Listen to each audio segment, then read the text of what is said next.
नेतृत्व वाली, जिसकी चर्चा वैसे काफी कुछ हो चुकी है, लेकिन फिर भी चूंकि विषय दिया है और मेरे को बात करनी है, तो मैं नेतृत्व क्या है ज्यादा विस्तार से बताने की आवश्यकता नहीं है, क्योंकि किसी भी समूह या संगठन का प्रतिनिधित्व जिसको दिया जाता है वो एक तरह से नेतृत्व कहलाता है, चाहे वो घर हो, समाज हो, परिवार हो। ये एक व्यवस्था है, ये एक जवाबदारी है। और जो नेतृत्व होता है, नेतृत्व सिर्फ राष्ट्रीय या प्रादेशिक ही नहीं है, जिला स्तर पर, स्थानीय स्तर पर, की जगह एक व्यवस्था के दौरान अध्यक्ष, मंत्री और ये बना लिया जाता है, तो वो सबके दिलों पर राज करता है, एक दिशा देता है, वो सबके दिलों पर राज करता है। एक उदाहरण से हम इस बात को समझे कि एक व्यक्ति कहीं जा रहा था, उसने एक जगह देखा कि अलग अलग पंक्तियों में कई तरह के तोते रखे हुए हैं, और वहां पर जो टैग लगा हुआ था, सभी एक ही प्रजाति के तोते थे, ऊपर से सब एक जैसे दिख रहे थे, लेकिन उसकी कीमत अलग अलग थी। पहली पंक्ति में जो था, तोते की लाइन थी, उस पर लिखा था कि 50 रुपए का है ये। उसने पूछा कि भाई ये 50 रुपए का है, दूसरा 100 का, तीसरा 200 का है, चौथी लाइन में 500 का, और सबसे ऊपर जो एक था उसकी कीमत बहुत ज्यादा थी। तो बोले ये ऐसा क्यों है, सब एक जैसा दिख रहा है।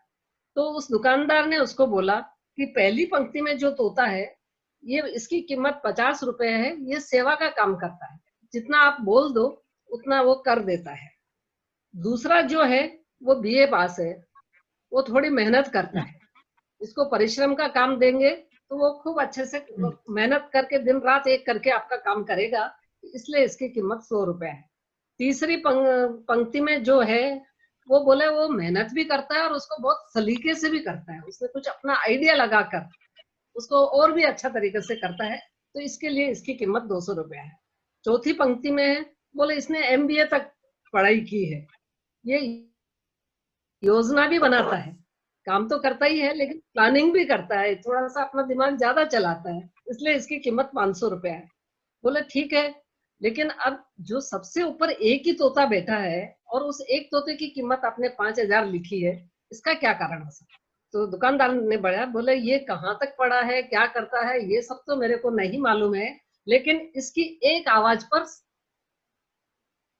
सब लोग इकट्ठे हो जाते हैं और बड़ी से बड़ी समस्या वो बहुत ही आसानी से समाधान कर देता है, और अगर नहीं होता तो पूरी टीम को बुलाकर उसका समाधान खोजता है और उसका समाधान निकाल लेता है, इसलिए इसकी कीमत 5,000 रुपया है। तो आप बिल्कुल समझ ही गए होंगे कि नेतृत्व कैसा होना चाहिए और उसकी वैल्यू क्या है। ट्रेनिंग की बात अभी हो रही थी, तो ट्रेनिंग से वैल्यू एडिशन होता है, व्यक्ति की योग्यता बढ़ती है, व्यक्तित्व निखरता है और निरंतर बेहतर बनता जाता है, इसलिए ये ट्रेनिंग हमेशा होना आवश्यक है। अब नेतृत्व के गुण क्या होना चाहिए, बहुत नया विषय नहीं है, बहुत साधारण सा विषय है कहने को तो, लेकिन इसको थोड़ा सा अलग अंदाज में मैं आप लोगों को बताना चाहूँ। चंद्रमा की 16 कलाएं होती हैं और श्री कृष्ण जो पूर्ण व्यक्तित्व माना जाता है, 16 कलाओं में निपुण है। मानव जीवन को अच्छा बनाने के लिए भी 16 संस्कारों की आवश्यकता होती है। हमारे पुराणों में, हमारे शास्त्रों में 16 संस्कार दिए हुए हैं, आप सबने सुना ही होगा। आजकल उस चीज को उस तरीके से हो नहीं पा रहा है, लेकिन ये जो 16 संस्कार अगर आप पढ़ेंगे और इसकी गूढ़ता में जाएंगे, तो आपको समझ में आएगा कि हर संस्कार हमको कुछ न कुछ सीख देता है। उसमें से कुछ संस्कार ऐसे होते हैं जो जन्म से पहले के होते हैं, अभी उस पर विस्तार से नहीं जाऊंगी। कुछ संस्कार ऐसे होते हैं जो बाल्यावस्था में दिए जाते हैं, कुछ युवा अवस्था के संस्कार है, कुछ प्रौढ़ावस्था के संस्कार है, इस तरीके से उन संस्कारों की भी कैटेगरी बनी हुई है। ठीक इसी प्रकार से हम भी कार्यकर्ताओं के गुण को अगर इस तरह से 3 भागों में बांटे, तो कुछ गुण ऐसे होना चाहिए जो जवाबदारी लेने से पूर्व ही अपने आप को तैयार करे उसके लिए। किसी को कोई जवाबदारी लेना है, एकदम कोई उठकर आया और उसको तो आप नहीं दे सकते, उसको थोड़ा अनुभव होना चाहिए, उस संस्था की जानकारी होना चाहिए, उसका व्यवहार कैसा है, मतलब उसकी पूर्व तैयारी उसको करना रहती है। वो दायित्व संभालने से पहले उसको अपने आप को साबित करना चाहिए। दूसरा गुण होता है जो सदाबहार होता है, हमेशा ही ऐसे गुण व्यक्ति में होना ही चाहिए। और एक तरह का कुछ गुण ऐसे होते हैं जो दायित्व संभालने के बाद आवश्यक रूप से उनमें होना चाहिए, क्योंकि अगर आपने दायित्व संभाला है तो आपका काम आपको ही करना है। आप अध्यक्ष बनी है, निर्णय आपको लेना है, मंत्री बनी है, टेबल वर्क आपको करना है, कोषाध्यक्ष बनी है, हिसाब आपको रखना ही रखना है। तो ये ऐसे हैं गुण हैं जो आवश्यक रूप से होना चाहिए। इस तरीके से कैटेगरी हम अगर करते हैं तो बहुत आसान हो जाएगा समझना। यहाँ बैठी हमारी सभी बहनें कहीं ना कहीं नेतृत्व कर रही हैं। अब हमारे घर परिवार में भी, जैसा अभी एक उदाहरण नई बहू का नम्रता ने दिया, या बेटी हमारे घर में है, उसको कोई नए घर में जाकर नेतृत्व देना है तो बहुत सारी बातें हम पहले से ही उसको सिखाते हैं। कुछ बातें वो उस परिवार में जाकर सीखती है और बाद में वो इतनी परिपक्व हो जाती है कि वो खुद एक नेतृत्व बनकर घर में दूसरे सदस्यों को सिखाती है। तो ये चीजें जो साधारण सी है वो हर जगह लागू होती है। अब सदाबहार विशेषताएं हमारे क्या होनी चाहिए, जो हमेशा होना चाहिए, हर कार्यकर्ता में होना चाहिए। अहम से दूरी बना के रखें। अहंकार और सहजता एक साथ नहीं चल सकता, क्योंकि अगर अहंकार रखेंगे तो आपके पास आपसे बात करने के लिए लोग उत्सुक नहीं रहेंगे, क्योंकि वो तो यही कहेंगे कि हमसे क्या बात करना है, वो तो ढंग से बात ही नहीं करती। तो आपको अगर सामाजिक संस्थाओं में काम करना है तो अहंकार से दूर रहना चाहिए। दूसरा सदाबहार गुण है संस्थान के प्रति समर्पण भाव। आप आज कार्यकर्ता है, कल आप किसी पद पर हैं, परसों आप पद से विरक्त हो गई है, लेकिन फिर भी समर्पण भाव आपका बना रहना चाहिए। आज हम लोग हैं, जितने भी पूर्व अध्यक्ष हैं, हमारे पास कोई भी जवाबदारी नहीं है, लेकिन फिर भी अगर संगठन का कहीं नुकसान देखते हैं तो हमारे मन में ये भाव आता है कि ये हमारे संगठन को नुकसान करेगा, तो हम उसके लिए अपना जो भी बनता है प्रयास करते हैं।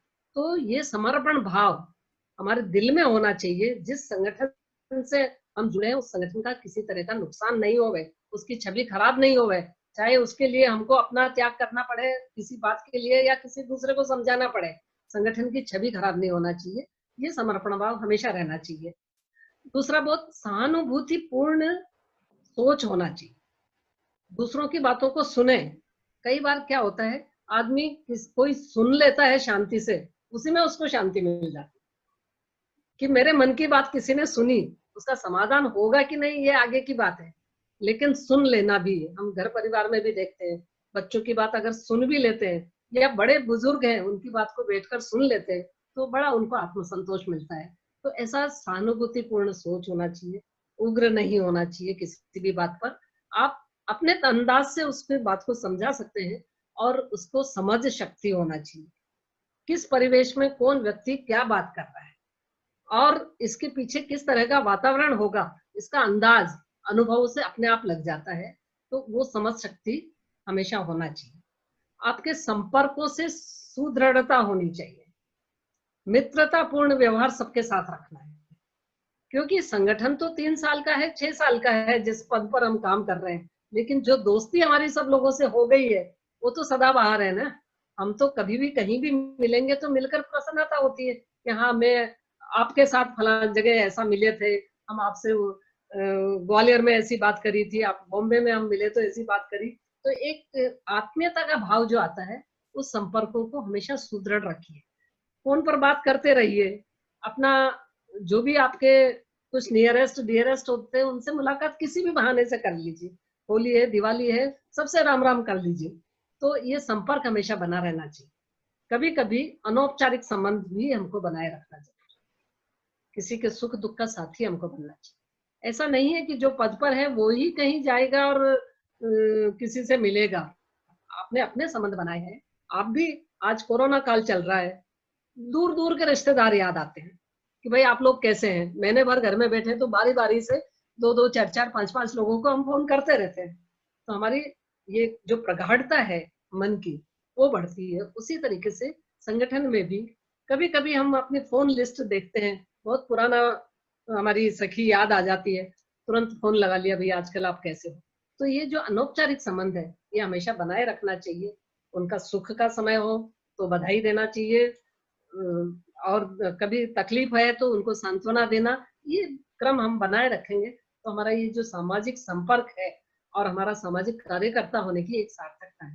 तो ये कुछ ऐसे गुण थे जो सदाबहार सभी में होना ही चाहिए।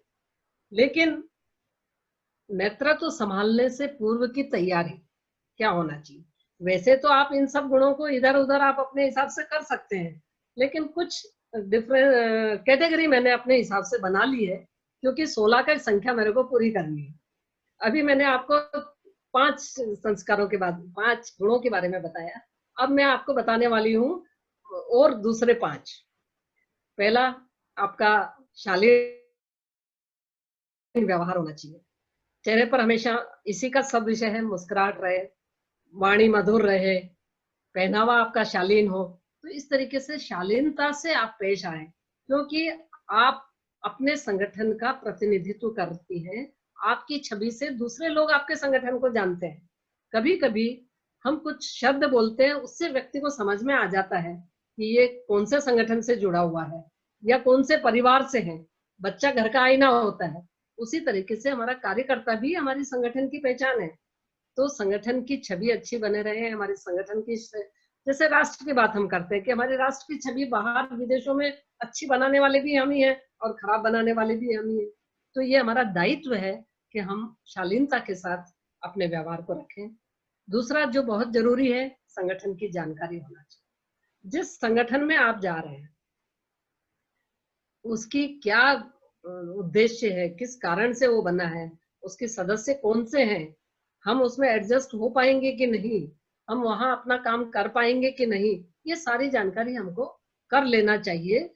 और खास तौर से नेतृत्व संभालने से पहले इसलिए कि जो भी ड्यूटी हमको मिलने वाली है वो हम निभा पाएंगे कि नहीं, इसकी पूरी छानबीन कर लेना चाहिए। उसका नियम क्या है, विधान क्या है, इतिहास क्या है, ये सारी चीजें समझ लेनी चाहिए। तीसरा है सहकारिता की प्रवृत्ति। सबका साथ सबका विकास एक बहुत ही कॉमन, क्योंकि बिना टीम के कोई कार्य होता नहीं है।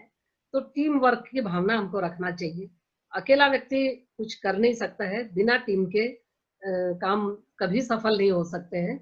इसलिए टीम भावना, टीम को साथ रख के काम करने का गुण होना चाहिए। एक सूक्ष्म दृष्टि होना चाहिए। सूक्ष्म दृष्टि यानी हम जब कार्यों का वितरण करते हैं, क्योंकि शक्ति का विकेंद्रीकरण तो होना ही चाहिए, और जब हम काम करते हैं तो हमको लगता है कि कौन किस काम को अच्छे से कर पाएगा। ये देखिए, ऐसा है कि हर व्यक्ति में सारे गुण नहीं होते, किसी किसी में कुछ विशेष गुण होते हैं। तो जिसमें जो विशेष गुण है उस तरह की जवाबदारी अगर उसको दी जाती है तो वो उस काम को बहुत अच्छे ढंग से कर सकता है। तो नेतृत्व जो होता है उसको सूक्ष्म दृष्टि होना जरूरी है, कार्यों का विकेंद्रीकरण जरूरी है। फिर आगे का है श्रमशीलता, क्योंकि श्रम ही पूजा है। आप कंफर्ट जोन में रहकर काम करना चाहेंगे तो नहीं होगा, आपको श्रम करना ही पड़ेगा। जब आपको जवाबदारी दी जाती है तो कभी कभी धूप में भी बाहर निकलना पड़ता है, कभी बहुत ठंड होती है तो भी जाना पड़ता है। तो इसके लिए हमारी मानसिक तैयारी होती है। हमको हमारी सारी सुख सुविधाएं घर में मिलती है, तो ऐसा नहीं है कि वैसी सुविधाएं सब जगह मिले। जब भ्रमण पर जाती हैं, प्रदेश के पदाधिकारी हैं या राष्ट्रीय पदाधिकारी जाते हैं, तो आपके घर जैसी सुविधाएं सब जगह मिले आवश्यक तो नहीं है ना। लेकिन हम उसी में एडजस्ट होने की प्रवृत्ति रखें और उस चीज को समझे, उस परिस्थिति के हिसाब से अपने आप को भी थोड़ा सा मोल्ड करें। नहीं तो आपके बारे में जो भी सोच लोगों की बनेगी, अच्छी सोच बने, ये प्रयास रहे। समय दान बहुत जरूरी है। आपके पास कई बार ऐसा होता है लोग अपना दायित्व ले लेते हैं और समय ही नहीं होता उसके पास, और उसके पास कई बहाने होते हैं। आज घर में मेहमान आ गए, मैं मेरे बच्चे को बुखार आ गया, मैं वो नहीं कर सकती, बहुत इमरजेंसी बात अलग है। लेकिन छोटी छोटे बहाने अगर बनाते हैं तो आपको भैया दायित्व नहीं लेना चाहिए था। दायित्व लेते हैं, 3 साल का दायित्व होता है, तो आपकी प्राथमिकताएं वो होनी चाहिए।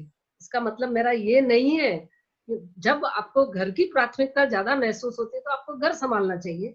लेकिन आप जब कोई दायित्व लेते हैं तो आप 2-3 साल का अपना सारा चीज देख लेते हैं कि मेरे घर में मैं घर से जा सकूंगी, बाहर समय दे सकूंगी कि नहीं, ये सब देख लेना चाहिए। इमरजेंसी बात बिल्कुल अलग है, यहाँ मैं इमरजेंसी की बात नहीं कर रही हूँ। और दूसरा है अनुशासन प्रियता। सुखद यात्रा अगर आपको करनी है तो ट्रैफिक के नियमों का पालन करना पड़ेगा।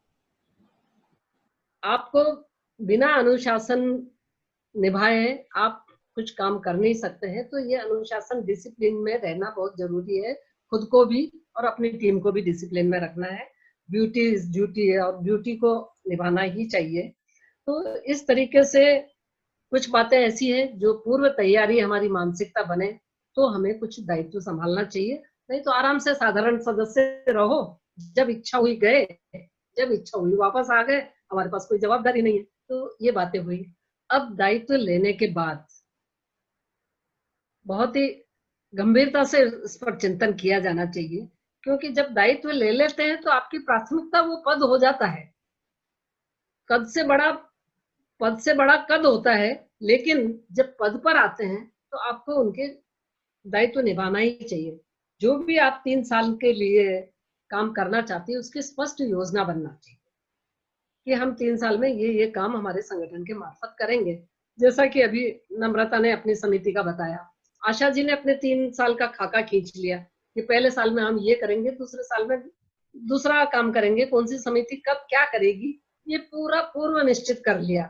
तो उसमें बार बार उसमें संशोधन की भी आवश्यकता नहीं रहती है और व्यक्ति भी अपना समय उस हिसाब से एडजस्ट कर लेता है। तो सारी स्पष्ट योजना बननी चाहिए, वार्षिक कैलेंडर बनना चाहिए। अब वार्षिक नहीं, त्रैवार्षिक ही बन गया हमारे यहाँ तो। लेडीज थोड़ी विशेष स्मार्ट है, 3 साल का ही खाका खींच लेते हैं, क्योंकि विजन होना चाहिए हमारा। Vision without action is merely a dream. Vision without action, without vision just passes the time. Vision with action can change the world. तो हमारा एक्शन भी उसी हिसाब से होना चाहिए, हमारा विजन भी उसी तरीके से होना चाहिए। अब उसका दूसरा जो बहुत ही महत्वपूर्ण होता है कि सही निर्णय लेने की क्षमता। कभी कभी दुविधा में हो जाता है आदमी। 5 हमारे पदाधिकारी कह रहे हैं कि हमारे को काम इस तरीके से करना चाहिए, कोई समस्या आ गई तो इसका समाधान ये होना चाहिए, 5 उससे उल्टी राय दे रहे हैं। उस वक्त जो नेतृत्व करता है उसका रोल बहुत ज्यादा हो जाता है कि वो अपना निर्णय लेने की उसमें क्षमता रहनी चाहिए, तभी आप टीम को समझा सकेंगे, कर सकेंगे। और मान लीजिए कोई गलतफहमी हो जाती है तो उसका जल्दी से जल्दी निराकरण करना चाहिए। कोई भी समस्या बीज रूप में जब होती है तो उसको समाप्त करना आसान होता है, लेकिन बीज अगर वृक्ष हो गया और उसकी जड़ें बहुत जम गई फिर उसका समाधान बहुत मुश्किल होता है। ये दिमाग में हमेशा रहना चाहिए कि समस्या आ रही है, इसको अभी का अभी खत्म कर दो, नहीं तो ये बड़ी हो जाएगी तो संभालना मुश्किल हो जाएगा। और इसके साथ ही किसी तरह का बाह्य दबाव को सहन नहीं करना चाहिए। कभी कभी प्रेशर आता है, आप सब लोग समझती होंगी, प्रेशर आता है, फला को मेंबर बना दीजिए, फला को पदाधिकारी बना दीजिए, फला को इस कार्यक्रम को मैं इसके लिए आपका ऐसा सहयोग करूंगा तो आप मेरे को इस तरह का कार्यक्रम हाथ में ले लीजिए। तो ऐसा नहीं होना चाहिए। बहुत ही विवेकपूर्ण निर्णय लेने की क्षमता नेतृत्व में होनी चाहिए और आपका जो भी ध्येय है, जो भी उद्देश्य है, उसके प्रति निष्ठा भाव रहना चाहिए। क्योंकि आपका कार्यकाल में आपके जो सोचा वो होना है, तो इस तरह की प्रवृत्ति आप में होना बहुत आवश्यक है। उसके बाद साहस होना चाहिए, साहस, रिस्क लेने की क्षमता। क्योंकि जिस तरीके से हम देखते हैं बिजनेस में कई तरह की रिस्क ली जाती है तो ही हम रिस्क कर पाते। संगठन में भी ऐसा ही होता है, कई बार कोई चुनौतियां सामने आ जाती है। अरे सबसे बड़ा उदाहरण तो हमारा अभी कोरोना काल, ये साहस की बात थी। हम साल भर कहीं मीटिंगें नहीं कर पाते अगर ये सुविधाओं का लाभ नहीं लेते। ये भी एक तरीके से साहस किया ना हमने, शुरुआत करी कि हम ठीक है जूम पर मीटिंगें लेंगे। समस्या आई होगी कि हमारी बहनें कैसे समझेगी, कैसे छोटी छोटी जगह से जुड़ेगी, लेकिन सबने बहुत सहजता से और सब आपने चुनौती को स्वीकार करा, साहस किया, तो सब बहनें उससे लाभान्वित भी हुई और मेरे ख्याल से बहुत ज्यादा खुश भी हुई कि हमने बहुत अच्छी चीजें सीख ली है। बिना बाहर गए, हम इतना लोगों से मिल रहे हैं, इतना काम कर रहे हैं, तो ये साहस लेने की क्षमता होनी चाहिए और चुनौती को अवसर में बदलने की क्षमता होनी चाहिए जो हम कर रहे हैं। अब उसका होता है कि एक वस्तुनिष्ठ व्यवहार होना चाहिए आगे का जो है। वस्तुनिष्ठ मतलब कच्चे कान के नहीं बने। कई बार क्या होता है, आदमी बहुत ही कच्चा कान का हो जाता है, जिसने जैसा कहा उसकी बात मान जाता है और दूसरे की बात सुनता भी नहीं। तो कोई भी कोई बात करता है तो एक चाणक्य की एक कथा मैंने कहीं पढ़ी थी उसके दोस्त के साथ। तो उसने दोस्त से ये कहा कि तुम्हें कोई भी कोई बात कहे तो तुम्हें छन्नी परीक्षण करना चाहिए। बहुत ही प्यारा शब्द है, छन्नी परीक्षण, कि जो कुछ वो कह रहा है वो सत्य है कि नहीं, इसकी छानबीन आपको करना जरूरी। दूसरी बात, वो जो व्यक्ति सामने वाला कुछ कह रहा है उसमें कुछ अच्छा ही है कि नहीं। नहीं तो वो कुछ बात करने के लिए बात कर रहा है, उसमें अच्छा ही ढूंढो कि वो बात कह रहा है, मैं अगर इसको मानूंगी तो उसमें किसी का भला होगा कि नहीं। तीसरी बात, जो भी वो कह रहा है उसकी उपयोगिता हमारे लिए है कि नहीं, उस समय के लिए, उस संगठन के लिए उसकी उपयोगिता है कि नहीं। इस तरीके से हम उसका पूरा परीक्षण करें और उसी के बाद उसकी बात को समझें। नहीं तो कच्चे कान के रहेंगे तो हमको बहुत दुविधा में हम हो जाएंगे, किसकी बात मानूं किसकी नहीं मानूं, बहुत आपको मानसिक परेशानी हो जाएगी। दूसरा, किसी तरह का पूर्वाग्रह पाल के नहीं चलना चाहिए, ये ये वस्तुनिष्ठ व्यवहार का ही है। इसमें निष्पक्षता भी होना बहुत जरूरी है। पक्षपात अगर देखने को मिलता है तो हमारे कार्य से अपने विमुख हो जाते हैं। निष्पक्ष भाव रखना चाहिए। उस टाइम हो सकता है किसी को अच्छा लगे किसी को बुरा लगे, लेकिन जब ये समझता है कि फला व्यक्ति निष्पक्ष बात करता है तो उसका एक इमेज उस तरीके से बन जाती है और आदमी फिर उससे बात करना पसंद करता है, उससे राय लेना पसंद करता है। तो निष्पक्ष भाव रहना चाहिए। एक चीज और है, संगठन में हम बॉस नहीं है, हम कमांडर नहीं है, हम लीडर हैं। लीडर और कमांडर में बहुत फर्क है। कमांडर आदेश देता है, लीडर लोगों की बात को आपके, लोगों के मन की बात को आपके सामने रखता है, उसमें एक अलग सा भाव रहता है। तो उसमें हम, हमारे साथ जो भी लोग हैं, जैसे मान लीजिए राष्ट्रीय संगठन है और उसके साथ प्रदेश संगठन जुड़े हुए हैं, प्रदेश संगठन के साथ जिले संगठन जुड़े हुए हैं, आपको उनसे काम लेना है। कभी कभी तरह तरह के आइडियाज आते हैं, तो लीडर का ये ड्यूटी बनती है कि बहुत ज्यादा भी उसको शिकंजा न कसे कि सामने वाला बिल्कुल ऐसा लगे कि मैं तो इनके अधीन रह के काम कर रहा हूँ, और न इतनी छूट दे दे कि वो बिल्कुल ही अपने आप में स्वतंत्र हो जाए, अपने को ही बादशाह समझने लग जाए। तो एक संतुलन की बात करें तो आपकी टीम एक संतुलन में रहेगी। और एक बहुत बड़ी बात है कि हम उत्साह बढ़ाने का काम करते रहे, क्योंकि उत्साह एक संजीवनी है। अपनी टीम पर गर्व करें, सारा श्रेय अपनी टीम को दें कि ये टीम है तो हमारा काम इतना अच्छा हुआ। बाकी लीडर कहेगा कि नहीं मैंने बहुत अच्छा किया इसलिए अच्छा हुआ, तो फिर टीम तो नाराज होगी ना। तो सारा श्रेय टीम को दें, उस पर गर्व करें, तो आपकी टीम हमेशा आपके साथ रहेगी।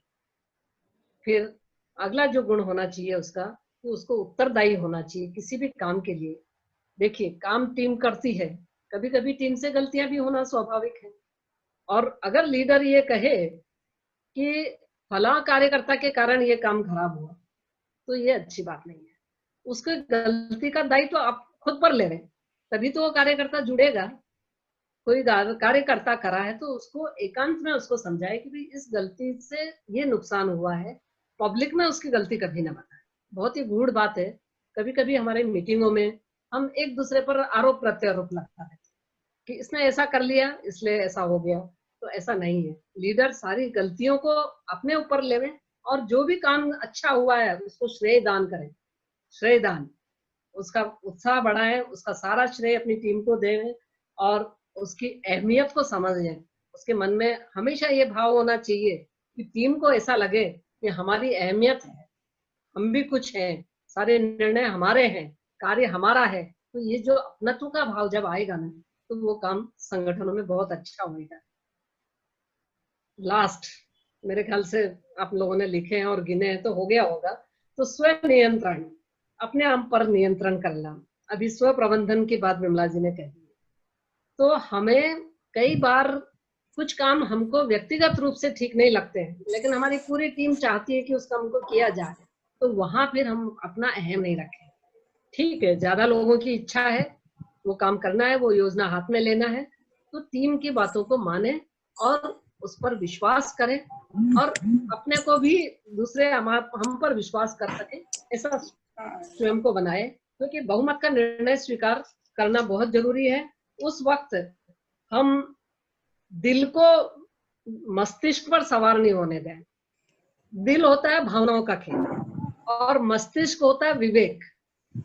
तो संगठनों में भावना भी कहीं कहीं चलती है, लेकिन कभी कभी विवेक से काम करना पड़ता है। तो हम विवेक को महत्व देवें उस वक्त जब जिसका महत्व ज्यादा है। दिल का महत्व से बात करें, भावना विवेक का महत्व है तो विवेक से काम करें। और इसके लिए नियंत्रण, स्व नियंत्रण के लिए बड़े अच्छे 3 वाक्य हैं, मैं आपसे शेयर करना चाहूंगी। 3 टी से शुरू होने वाला है। Guard 3 T for life. Guard your thoughts when you are alone. अपने अकेले में आप चिंतन करिए, विचार करिए, सोचिए। Guard your tongue when you are in public. जब आप जनता के सामने है, पब्लिक में है, तो आप अपने जबान पर थोड़ा कंट्रोल करिए, मतलब उसकी रक्षा करिए। ऐसा नहीं कि आपकी जबान से कुछ भी शब्द निकल गए। तो ये सोचना बहुत जरूरी है कि मैं कहाँ क्या शब्द बोल रहा हूँ। जो जितना बड़ा होता है जिसका कद, उसकी बात का उतना ही ज्यादा महत्व होता है, क्योंकि व्यक्ति उनके शब्दों को पकड़ लेता है। तो बहुत सोच समझ के बोला जाना चाहिए। तीसरा है guard your temper when you are in family. जब आप परिवार के साथ होते हैं तो अपने स्वभाव पर, अपने टेम्परेचर पर थोड़ा सा नियंत्रण रखिए, उसकी रक्षा करिए, तो वाद विवाद से बचेंगे, घर में शांति रहेगी। तो इस तरीके से 3 टी का फार्मूला आप याद रखिए, तो आपको एक सहज व्यक्तित्व के रूप में आपको पहचाना जाने लगेगा और आप एक अच्छे लीडर बन सकेंगे। लीडर का मतलब सिर्फ अध्यक्ष होना या सेक्रेटरी होना या बहुत बड़ा पदाधिकारी होना नहीं है। हमारा छोटा सा समूह है, आपकी किटी पार्टी भी चलती होगी, तो किटी पार्टी में भी आप अपना कुछ लोग नेतृत्व करते हैं, लोग उनसे सलाह मांगते हैं कैसा करना चाहिए, उनसे दिशा लेना चाहते हैं। तो ये नेतृत्व के गुण हर जगह काम आते हैं। तो मैं इन 16 बातों को आपके सामने रखा है। ये इन 16 बातें आपके व्यक्तित्व में पूरी तरीके से निखार ला देगी, ऐसा मेरा सोचना है। और आखिर में ये बात कहते हुए कि व्यक्ति पानी से नहाता है तो सिर्फ कपड़े बदलता है। व्यक्ति पानी से नहाता है तो सिर्फ कपड़े बदलता है। अगर व्यक्ति पसीने से नहाता है तो वो इतिहास बदलता है। तो जब जो जितना परिश्रम करेगा वो अपना इतिहास बनाएगा। इसी तरीके से एक अच्छे व्यक्तित्व के रूप में, अच्छे इंसान के रूप में, अच्छे लीडर के रूप में, अच्छे कार्यकर्ता के रूप में हम सबकी छवि अच्छी रहे और हम अपने संगठन में अच्छे से अच्छा काम करते रहें। इसी मनोभावना के साथ मैं धन्यवाद देती हूँ गुजरात प्रदेश के सभी पदाधिकारियों का, मंगल जी को और विशेष रूप से प्रतिभा जी को, कि उन्होंने याद किया और उनकी सेवा में हम हाजिर हुए और अपने मन की बात कुछ कहने का प्रयास किया। क्योंकि अब जो समय आ रहा है उसमें हमेशा अपने कहने की बहुत आवश्यकता है। आप लोग सबका बहुत बहुत धन्यवाद। और समय कुछ अधिक ले लिया है, क्षमा, लेकिन ये मेरी मजबूरी भी थी। आपने समय बहुत लेट भी दिया और थोड़ा विषय भी 2 दे दिए, तो इतना इस क्षमा याचना के साथ मैं अपनी वाणी को विराम देती हूँ। जय महेश। आपका मैं किन शब्दों में धन्यवाद करूं, ये मैं समझ नहीं पा रही हूँ। असल में आपको सुनने की उत्सुकता तो हम सब में थी, और मेरी तो विशेष रूप से आप बहुत अच्छे से जानते हैं, मैं हमेशा ही आपको सुनना बहुत पसंद करती हूँ। आपने आज हमें बहुत छोटी छोटी गूढ़ बातें, मतलब जो बहुत सहजता से हम लोग ग्रहण कर सकते हैं, वो बताई है। तो मतलब कई बार पता सबको होता है, ऐसा भी रहता है, पर किससे आप सुन रहे हैं उस चीज को, तो आप बहुत जल्दी ग्रहण कर लेते हैं, ऐसा मेरा मानना है। तो मैं आपका बहुत बहुत धन्यवाद करना चाहूंगी। मैं जानती हूँ आप भी बहुत व्यस्त रहते हैं, पर आपने मुझे सिर्फ एक टेलीफोन, अगर आपको थोड़ा सा समय हो तो हमें खुला मंच रखा है, हाँ, अगर किसी की कोई जिज्ञासा हो तो अपन उसको ले लें। वो मेरे समय में काउंट नहीं होएगा। नहीं नहीं नहीं, आपके लिए तो हम अभी और भी समय को प्रोलॉन्ग कर सकते हैं। समय सीमा में अपनी बात कहूँ। हाँ जी, बिल्कुल बिल्कुल। तो मैं सब यहाँ इस सभागार में उपस्थित सभी मेरा बहनों से अनुरोध है, अगर आप अभी गीता जी ने नंबर इस मीटिंग में से, तो अगर आप लोगों के मन में कुछ भी जिज्ञासा है जानने की तो आप अवश्य पूछ सकते हैं, और वो लोग बहुत खुश होंगे आपकी जिज्ञासा को शांत करके।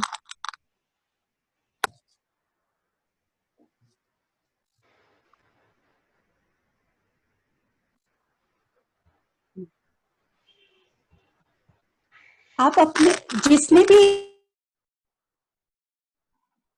पूछना हो प्लीज अपने आप को अनम्यूट कर लीजिए। ऐसा है, आवश्यकता नहीं रहती है, या तो वो व्यक्ति जिसको सब कुछ मालूम होता है तो पूछना नहीं है, या फिर किसी को कुछ लेना देना ही नहीं है। नहीं आंटी, ऐसा नहीं है, बहुत अच्छे अच्छे इसमें है ना चैट बॉक्स में मैसेजेस आए हैं। नहीं ऐसा है, आपने इतना अच्छे से। हाँ बिल्कुल, हाँ बिल्कुल बोलिए। गीता जी, सबसे पहले प्रणाम, नमस्कार। मैं अंजना बियानी। ये जो दो बात आपने बोली ना, उससे मेरे को हंसी आई और मेरे को बोलना पड़ा। आपने सब कुछ इतने सुंदर ढंग से समझाया। आपने जैसे गागर में वो सागर भर दिया पूरा, वो सत्सैया के दोहरे देखन में छोटे लगे और गाँव करे गंभीर। मैं आपकी हर बात पे जब से मनन कर रही हूँ, लगातार सुन रही हूँ। मेरे को सिर्फ इसीलिए बोलना पड़ा, आपने कहा या तो मतलब नहीं है या समझ नहीं आया। मैंने कहा दोनों बातें नहीं है, समझ भी आया और मतलब भी है, लेकिन हर कुछ इतना परिपूर्ण था कि कुछ पूछने की जरूरत मेरे को नहीं महसूस हुई। धन्यवाद। ऐसा परिपूर्ण तो कभी होता ही नहीं है, कभी नहीं होता है, पर समय के हिसाब से अपने को कहीं लिमिटेशंस लगानी पड़ती है, और बातें वही रहती है। सिर्फ बार बार सुनते रहने से थोड़ा सा वही होता है ना कि रिव्यू हो जाता है। बिल्कुल सही, पर आपका कहने का तरीका, समझाने का तरीका बहुत खूबसूरत था। बात मैं भी